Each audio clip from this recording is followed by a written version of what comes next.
नमस्कार बच्चों। 8th class द्वितीयः पाठः बिलस्य वाणी न कदापि मे श्रुता। मैंने कदापि कभी नहीं श्रुता सुनी बिल की वाणी मतलब बिल की आवाज़। बिल मतलब जैसे बिल होते हैं, गुफाएं होती हैं जिसके अंदर जानवर छुपते हैं, उसकी आवाज़। तो प्रस्तुत पाठ संस्कृत के प्रसिद्ध कथा ग्रंथ पंचतंत्रम के तृतीय तंत्र कोकुलिकीयम से संकलित है। पंचतंत्र के मूल लेखक विष्णु शर्मा हैं। इसमें 5 खंड हैं जिन्हें तंत्र कहा गया है। इनमें गद्य पद्य रूप में कथाएं दी गई हैं जिनके पात्र मुख्यतः पशु पक्षी हैं। मतलब पंचतंत्र की जितनी भी कहानियाँ होती हैं तो उसमें जो पात्र होते हैं, जिनके बारे में कहानियाँ होती हैं, वो ज़्यादातर पशु पक्षी ही होते हैं। तो आइए हम पाठ पढ़ना शुरू करते हैं। कश्मचित् वने खरनखरः नाम सिंहः प्रतिवसति स्म। किसी वन में खरनखर नाम का कोई सिंह रहता था। सः कदाचित् इतस्तः परिभ्रमन् क्षुधार्तः न किंचिदपि आहारं प्राप्तवान। और वो जो है इधर उधर, इतस्तः इधर उधर जो है परिभ्रमण घूम रहा था, कोई कहीं भी किसी भी प्रकार का उसको आहार मतलब खाना प्राप्त हो जाए। ततः सूर्यास्त समय एकां महती गुहां दृष्ट्वा सः अचिंत्यत। अब सूर्यास्त के समय, शाम के समय एक बड़ी गुहा मतलब गुफा उसको दिखाई देती है। और वह सह का मतलब वह सोचता है, नूनम एतस्यां गुहायां रात्रो कोऽपि जीवः आगच्छति। वो सोचता है कि नूनम अवश्य ही इस गुफा में रात्रि में कोई जीव जरूर आएगा। मतलब ये गुफा जिसकी भी है, कोई रात में जरूर आएगा। अतः अत्रैव निगुणो भूत्वा तिष्ठामि इति। इसलिए मैं यहीं पर कहीं छुपकर बैठ जाता हूँ। एतस्मिन् अंतरे गुहा स्वामी दधिपुच्छः नामकः शृगालः समागच्छत्। अब इतनी ही देर में जो गुफा का स्वामी था, गुफा के स्वामी का क्या नाम है? दधिपुच्छः शृगाल यानी गीदड़, वो आता है। स च यावत् पश्यति तावत् सिंह पद्धतिः गुहायां प्रविष्टः दृश्यते। जैसे ही वो आता है तो वो देखता है कि शेर के सिंह पद्धति मतलब शेर के पैरों के जो पद हैं, निशान हैं, वो गुफा की ओर जाते हुए दिखाई दे रहे हैं। न च बहिरागतः, लेकिन बाहर आते हुए दिखाई नहीं दे रहे हैं। ये देखो, ये शेर के पैरों के नीचे शृगाल खड़ा है और वो देख रहा है कि शेर के पैरों के निशान अंदर की साइड तो गए हैं लेकिन बाहर आते हुए नहीं दे रहे हैं। तो वो क्या सोचता है? शृगालः अचिंत्यत अहो विनष्टो अस्मि। मतलब ज़रूर यहाँ पर कोई शेर आया है और वो बिल के अंदर ही है। नूनम अस्मिन् बिले सिंहः अस्तीति तर्कयामि तत् किं कर्वाणि एव विचिन्त्य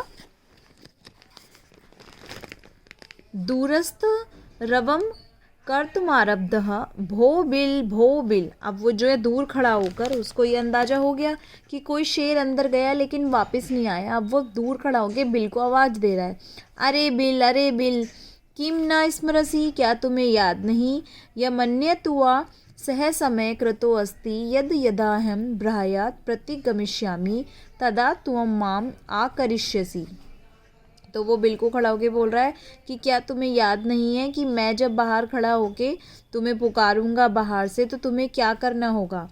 यदि त्वं माना आहव्यसि तही अहम द्वितीय बिलम यास्यामि। अगर तुमने मुझे आवाज़ नहीं दी या मेरी आवाज़ का जवाब नहीं दिया तो मैं दूसरे बिल में चला जाऊंगा। ऐसा शृगाल बाहर खड़ा होकर अपने बिल से बात कर रहा है, गुफा से बात कर रहा है। अत एतच्छ्रुत्वा सिंहः अचिंत्यत। अब ये सब सुनकर सिंह क्या सोचता है?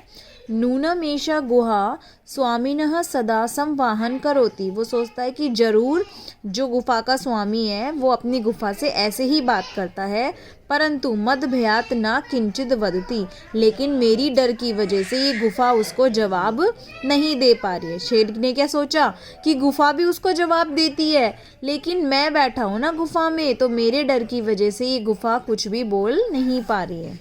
अथवा साधि विद्वम उच्यते, और कहता है भय संत्रस्तं मनसां हस्तपाद आदि का क्रियाः प्रवर्तन्ते न वाणी च वेपुतः आदिको भवेत्। कहता है कि भय के डर से उसका मन हाथ पैर क्रियाएं करनी बंद कर दी हैं।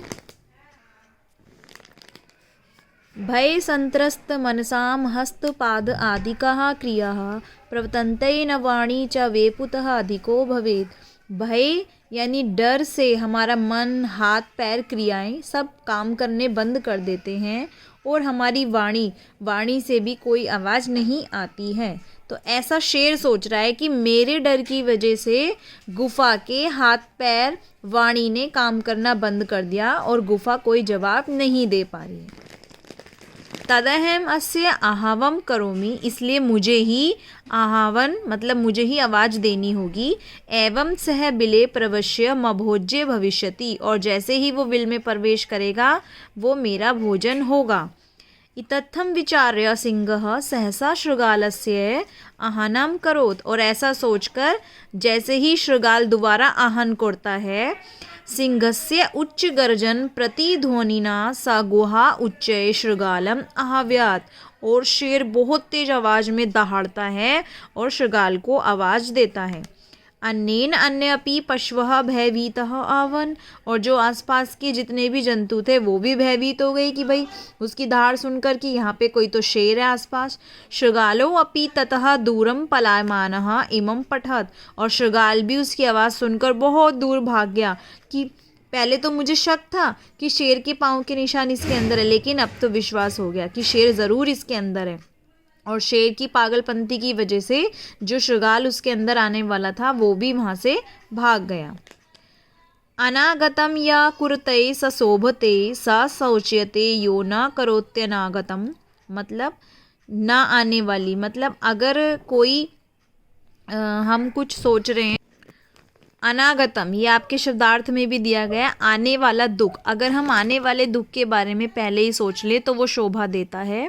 स सोचते यो न करोत्य नागतम, और अगर हम बिना सोचे समझे कुछ ना सोचे तो वो हमें दुख ही देता है। वने अस्त्र संस्तस्य समागत जरा, अब वो जो शेर है वो बोलता है कि मुझे इस वन में रहते हुए जरा का मतलब बुढ़ापा आ गया। बिलस्य वाणी न कदापि मैं श्रुता, लेकिन मैंने कभी भी बिल की यानी गुफा की आवाज़ को नहीं सुना।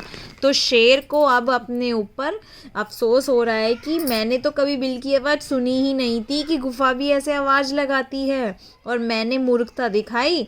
मैंने सोचा कि गुफा भी आवाज़ करती है और वो जो शृगाल है वो गुफा से बात कर रहा है, और इस वजह से जो मेरा खाना आने वाला था गीदड़ जो शृगाल था वो भी मेरी दहाड़ से दूर चला गया, और वो जो आसपास के जितने भी जंतु थे जिन्हें मैं खा सकता था सब वहाँ से भाग गए। तो ये आपकी कहानी थी। इसको आप स्टोरी को ध्यान से देखिए और इस स्टोरी को याद करने की कोशिश कीजिए।